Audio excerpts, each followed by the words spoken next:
right, hello wine drinking people, back with more of what I've had to drink yesterday and continuing on with our Chile and Argentina tasting. Now on to one of the greatest wineries in Chile, Casa Lapostolle, the only winery to be bestowed the famous Wine of the Year and the Wine Spectator Award for their 2005 Close-Up Palta. And this Cuvée Alexander line, some outstanding value here. All these wines line priced, they're just about all $20 a bottle. And from one of the top areas in the Colchagua, from a Palta, I visited this vineyard, and I have to say one of the most impressive vineyard sites that I saw in all of my travels throughout the Colchagua. And the winery they built to make Close-Up Palta, one of the most impressive wineries I have seen in the world. The Chardonnay Cuvée Alexander 2012. A lot of nice tropical fruit in this wine. Mango, peach, lightly buttered toast, some vanilla bean notes. Very forward and appealing bouquet. Smooth and creamy on the tongue with a good amount of that ripe tropical fruit here. Smooth and creamy texture. Nice lemon citrus note cleaning up the finish. Hints of that butter and vanilla at the end. An excellent Chardonnay at $20.25. Not something they're known for in Chile, but Casa Lapostolle, everything they do is good. The Canto de Palta, one of their new wines, and this is Carmenere, Merlot, and Cabernet Sauvignon, a little Syrah in there, and pays homage to the songs that the community of birds sing. Canto meaning singing.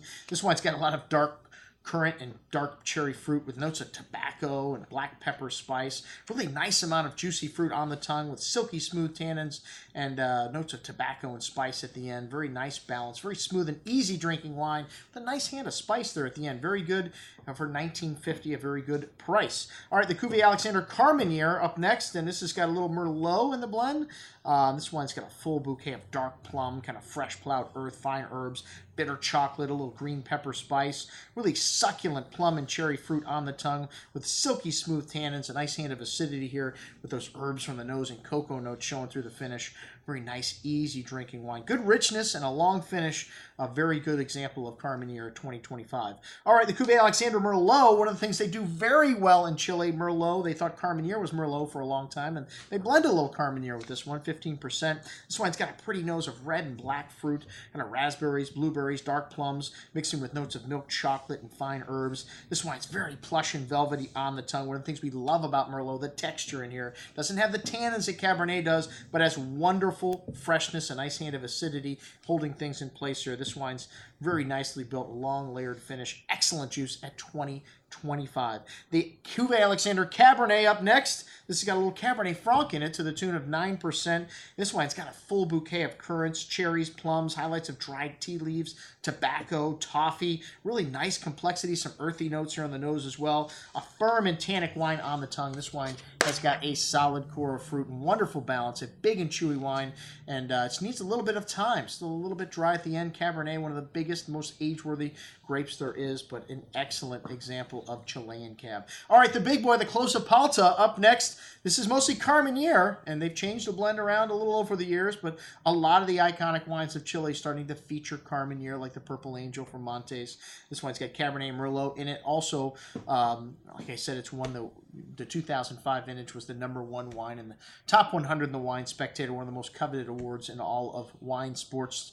And this wine is really big and intense. An incredible bouquet of dark currant and black cherry fruit, espresso, graphite, fresh plowed earth, dark chocolate, and more. Opening up beautifully on the second day. This wine, I recommend if you're going to drink it today, the 2010 vintage, decanter it the day before. Really need some time to open up. A big and chewy wine also on the tongue with layers of that dark berry and currant fruit, fresh kind of bitter cocoa, graphite minerality, really heavy. This wine needs some time. It has incredible richness and wonderful concentration.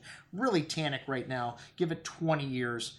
Most excellent juice. All right, and then we throw in a Bodegas Septima at the end there. I don't know, this is a wine from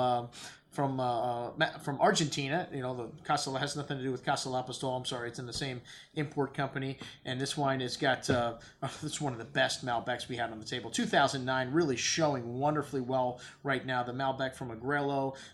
This is a blend of different grape varietals from different regions. I find that, you know, the best wines from Argentina are blends. And when they blend the top grapes from different areas together, they can make a fabulous wine. This wine's got a really rich bouquet of kind of blackberry jam, licorice spice, violet floral notes, really forward and seductive. An explosive amount of fruit on the tongue here, really rich and jammy. This a ton of ripe tannins, very round and plump with that pretty violet and floral nuance through the finish. Really long, excellent juice at 33.25. That's what we had to drink with our friends from Casa Lapostolle +1. I'm your host, Andrew Lamposoni, signing off for the Wine Watch, saying remember, always drink the good stuff first.